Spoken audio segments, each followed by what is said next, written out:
Hello, I'm Jesse with Brews with Attitude in Tampa, Florida. Throwing out some Thanksgiving dinner ideas. We're calling it Southern Cooking because all the beers that we paired our food with are actually from the Brewery Southern tier. Yeah, they're from New York, so it's not technically Southern, but we're in the South, and their name says Southern, so it's all good. Dive right into it. So the first pairing that we went with would be, your standard Thanksgiving. You want to start out with something light because Lord knows you're going to shovel dead bird into your face. So we started with a summer salad with strawberries and actually a citrus vinaigrette. So the goal with that, for pairing a beer with that food, you don't want to overdo it. You don't want to come out of the gate and blow your palate away. That's a really light salad with a lot of complex flavors that are going to play off of each other. The strawberries bring in some sweetness, that citrus vinaigrette brings in the tang. It's just, there's a lot going on. So what we paired with that was the 422, their wheat ale. That beer's got a really nice malt wheat body that's going to let all those, contrasting and complementary flavors play off of each other, and the beer's not going to get in the way of that. That being said, it does have a really nice citrus note to it. It's very subtle, so it's going to kind of accentuate that citrus vinaigrette and really let your mouth taste the contrast in the flavor. So it'll be a really nice, light, delicious way to start out your Thanksgiving meal. A couple different options. Everybody seems to have their own preference for Thanksgiving, whether it's ham or turkey. Personally, I think if ham's your go-to meal, you might be a communist, but that's okay. I'm not going to judge you. So when I went and I paired a beer for you ham lovers, for the people who do, let's say your meal is a honey baked ham with green bean casserole, and then you've got a side of sweet potatoes with brown sugar and marshmallows. Sounds delicious. Everybody's excited. I can tell right there. Everyone's happy. Nom nom nom nom nom. We paired that with the Southern Tier IPA, and let me tell you why. So you got this honey baked ham. It's covered in essentially sugar, and you're gonna bake it. That's gonna burn that sugar. It's gonna retain that sweetness, but it's gonna pick up some crispy, smoky, burnt flavors. It's gonna be really, really enjoyable. And ham itself is a pretty salty meat. So you pair that with the green bean casserole. Traditionally has cream of mushroom soup, crispy onions in it, so it's got a nice salty unctuousness to it. It's going to be thick, it's going to be delicious. Those two pair really, really well. And then I'm coming out of left field. What's up? Sweet potatoes mashed with marshmallows on it. Whoa, you're saying that doesn't make sense, but it does, and here's why. Remember, honey baked ham, it's got that sweetness. You're tying everything in with the honey glaze on the ham. That's going to work incredibly well with just the sugar content of the brown sugar and the marshmallow. So we needed a beer that would kind of cut through some of that sweetness without overdoing it and without ruining your meal. The Southern Tier IPA has a really great malt body, has its own level of sweetness, but it also has a really nice floral hop presence that's going to accentuate some of the saltiness of the meat. It's going to draw out some of that burnt flavor of your sugar crust, if you will, and it's really going to help tie the whole meal together. It's not going to get in the way of anything. Again, it's just going to help bring some of those disparate flavors more to the center. Entree option number 2, my personal favorite, would be an oven roasted turkey. Mashed potatoes with gravy, and then you got, let's say you're gonna do some corn, probably sweet corn, because this is America, and then cranberry sauce, right? Everybody has the cranberry sauce, the little wiggly pile of purple stuff that you're not really sure if it's edible or not, but it's delicious. So, let's just assume that your turkey's been cooked with all kinds of herbs. You've got basil, you've got oregano, you've got garlic, you've got onion. It's probably stuffed full of bread and stuffing and all other great things, and it's roasting and all those flavors. So it'd be safe to say that bird is going to come out very herbally.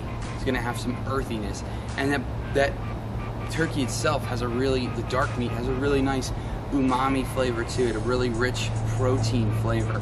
So you've got this really earthy, thick, rich flagship of your meal. follow that up with the gravy that you're gonna make from the drippings of the turkey. So it's gonna have those similar aspects. You're gonna pour that all over your mashed potatoes because that's what it's there for. So that's gonna bring all those flavors into the mashed potatoes. But you're also probably gonna put butter on your mashed potatoes, so that's sweet. Then you got that sweet corn on the side, and you're gonna have that cranberry sauce.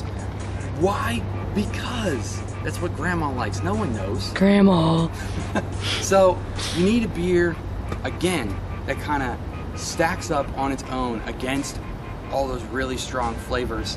You might need a beer, let's say, I don't know, an extraordinary beer. So Phin and Matt's Extraordinary Ale, it's got a really herbal, earthy hop aroma that's gonna work well with everything that you're pulling from the turkey and the mashed potatoes and the gravy, but it's also got a really great caramel base to it. It has some underlying sweetness, it's got some subtlety, and it's got a very well-rounded flavor. So it's gonna work just phenomenally. I'm actually really hungry just talking about this. I'm pretty excited about Thanksgiving. So you've had your salad, you've had your entree, you've probably fallen asleep by now. Now let's pretend you're climbing out of your tryptophan-induced coma. And what do you want more than anything else in the world? Dessert. So let's talk about dessert. Beer and dessert, you say? Yes, it can happen and it can be excellent. So let's talk, we got 3 beers right here. I'm gonna throw out 2 desserts. Pumpkin pie. Yes, please. It's delicious. Pumpkin-y, cinnamony. That's not a word. It doesn't matter because the nutmeg and the vanilla and the graham cracker and the whipped cream and everything else about it is so great. This beer, Pumking, is literally liquid pumpkin pie. There is no better pairing in the world. Peanut butter and jelly, they don't even come close. You can't get better than pairing something with itself. And you've got real pumpkin pie and liquid pumpkin pie. It's a win-win.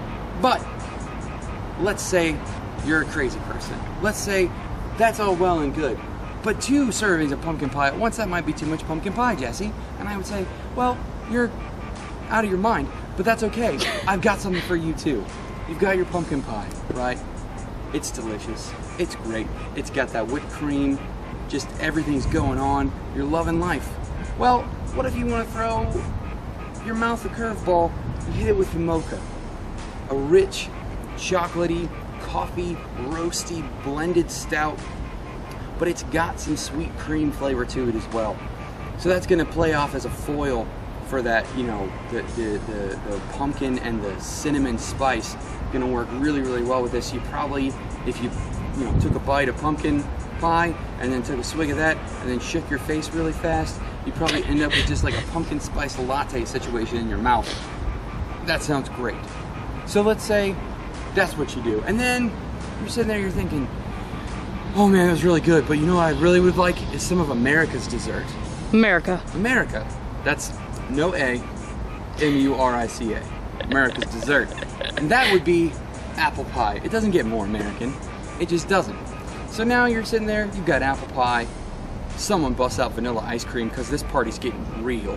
Things are getting dangerous. Oh, snap. So you got your apple pie, you got cinnamon, you got brown sugar, it's been cooked, there's all kinds of crazy caramelization going on, and then you slap some vanilla ice cream on top of that.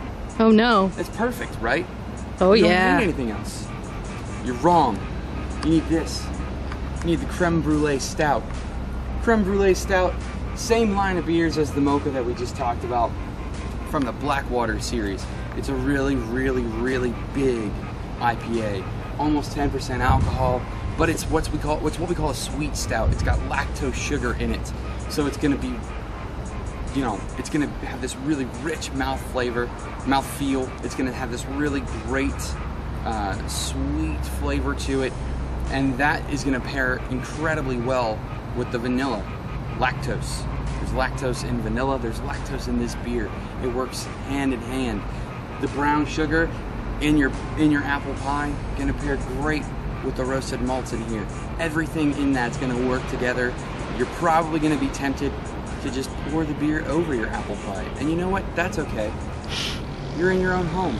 No one's judging you except your family, and they have to love you. So love yourself pour your beer on your apple pie, go to town, make yourself a delicious dinner, do some southern cooking. It's all good. Happy Thanksgiving.